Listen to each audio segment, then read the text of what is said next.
నీటి ఎలుగుబంట్లు స్పేస్లో బ్రతకగలవా? ఆకాశంలో పెసర విత్తనాలు మొలకెత్తుతాయా? మన భూమి మీద మనిషి జీవించడానికి సహాయం చేసే ఈ సూక్ష్మజీవులు ఆకాశంలో మనిషి బ్రతకడానికి కూడా సహాయపడతాయా? ఈ ప్రశ్నలు అన్నింటికీ సమాధానం కనుక్కోవడానికి ఐఎస్ఎస్లోకి వెళ్ళిన శుభాంశు శుక్లా గారు అసలు ఏం తెలుసుకున్నారు? Hi, this is Seshu. Welcome to Seshu facts. ఐఎస్ఎస్లోకి అడుగుపెట్టిన తొలి భారతీయుడిగా శుభాంశు శుక్లా గారు రికార్డ్ క్రియేట్ చేశారు.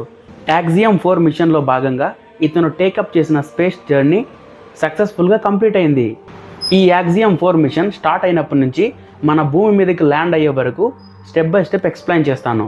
వీడియో చాలా ఇన్ఫర్మేటివ్గా ఉంటుంది, స్కిప్ చేయకుండా మొత్తం చూసేయండి. వీడియో చూశాక నాకు సపోర్టివ్గా ఉండడానికి లైక్ అండ్ కామెంట్ చేయండి. 2025 జూన్ 25 ఉదయం 6:30 గంటలకి ఫాల్కన్ 9 రాకెట్ ఫ్లోరిడాలోని కెనడీ స్పేస్ సెంటర్ నుంచి లాంచ్ అయింది. జూన్ 26న సాయంత్రం ఐఎస్ఎస్లో హార్మోనియా మాడ్యూల్కి డాకింగ్ అయింది. ఈ రాకెట్లో యుఎస్కి చెందిన పెగ్గీ విట్సన్, మన దేశానికి చెందిన శుభాంశు శుక్లా, పోలాండ్కి చెందిన వెస్మిస్కీ అండ్ హంగేరీకి చెందిన టిబూర్ కాపు ఉన్నారు. వీళ్ళందరూ ఇంటర్నేషనల్ స్పేస్ స్టేషన్లో 18 రోజులు గడిపారు. మన శుభాంశు శుక్లా గారు ఈ 18 రోజుల్లో 7 ఎక్స్పెరిమెంట్స్ అయితే చేశారు. మైక్రోగ్రావిటీ శక్తిలో వివిధ జీవ భౌతిక వ్యవస్థలను అధ్యయనం చేయడానికి Indian institute of science and Indian institute of Bengaluru వంటి ఇంపార్టెంట్ రీసెర్చ్ ఆర్గనైజేషన్స్ రూపొందించి శుభాంశు శుక్లా గారి చేత చేపించిన ఈ ప్రయోగాలేంటో ఇప్పుడు చూద్దాం. మొదటిది టార్డిగ్రేడ్లు. ఈ టార్డిగ్రేడ్స్ అంటే నీటి ఎలుగుబంట్లు. 8 కాళ్ళు ఉండే సూక్ష్మజీవులు. ఇవి అధిక ఉష్ణోగ్రతలు, రేడియేషన్ వంటి తీవ్ర ప్రతికూల పరిస్థితుల్లో కూడా ఎక్కువ కాలం జీవించగలవు. అసలు ఈ ప్రయోగం వల్ల ఏంటి ప్రయోజనం అంటే, టార్డిగ్రేడ్లు అంతరిక్షంలో ఎలా మనుగడ సాగిస్తాయో అర్థం చేసుకోవడం వల్ల అంతరిక్ష కార్యకలాపాల్లో ఆస్ట్రోనాట్స్ రక్షణకు కొత్త వ్యూహాలను అభివృద్ధి చేయవచ్చు. శుభాంశు శుక్లా అంతరిక్షంలో భారత జాతి టార్డిగ్రేడ్లను అధ్యయనం చేసి అవి ఎలా మనుగడ సాగిస్తాయో, పునరుత్పత్తి ఎలా చేస్తాయో, మైక్రోగ్రావిటీకి ఎలా స్పందిస్తాయో, రోజులు గడుస్తున్న కొద్దీ వాటిలో వచ్చే మార్పులు పరిశీలించారు. ఈ అధ్యయనం వల్ల రక్షణ వ్యూహాలే కాకుండా అంతరిక్షంలో ఆహారాన్ని, జీవ నమూనాలను ఎలా నిల్వ చేయవచ్చో తెలుస్తుంది. రెండవది మయోజెనసిస్. మయోజెనసిస్ అంటే కండరాల్లోని కణాల అభివృద్ధి, పెరుగుదల. ఆస్ట్రోనాట్స్ ఎప్పుడైనా ఆకాశంలో చాలా రోజుల పాటు ఉంటే కండరాల బరువు తగ్గిపోతూ ఉంటుంది. సో అప్పుడు మన కండరాలు చాలా బలహీనపడిపోతాయి.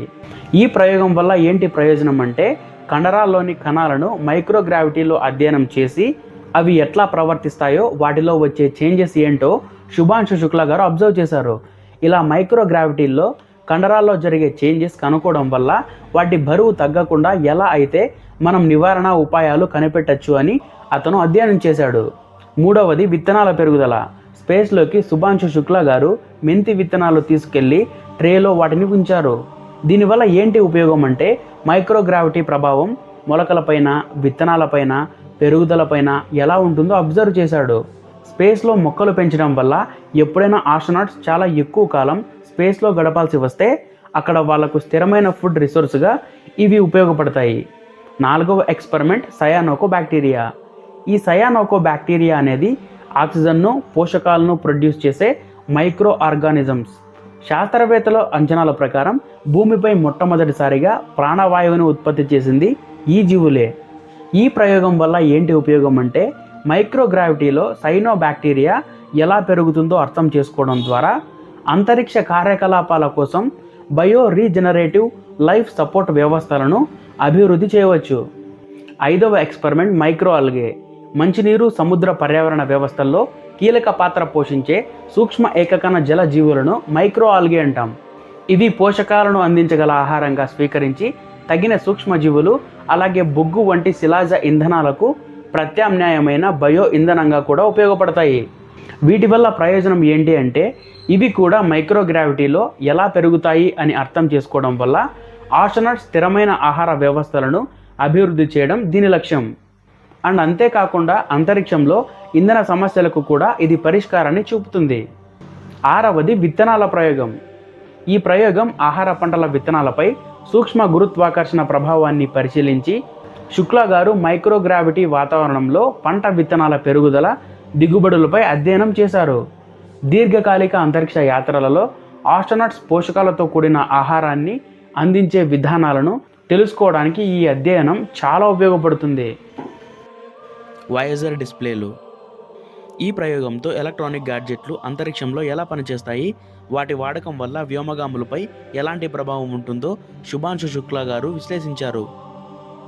మైక్రోగ్రావిటీలో కంప్యూటర్లు, ఇతర ఎలక్ట్రానిక్ గ్యాడ్జెట్లు వ్యోమగాముల కళ్ళు, మెదడుపై ఎలాంటి ప్రభావాలు చూపుతాయి, ఎన్ని గంటల పాటు వాటిని వినియోగించవచ్చు, అంతరిక్ష అవసరాల కోసం ఎలాంటి ఎలక్ట్రానిక్ గ్యాడ్జెట్లు కావాలి వంటి విషయాలు తెలుసుకునేందుకు ఈ ప్రయోగం ఎంతగానో ఉపయోగపడింది.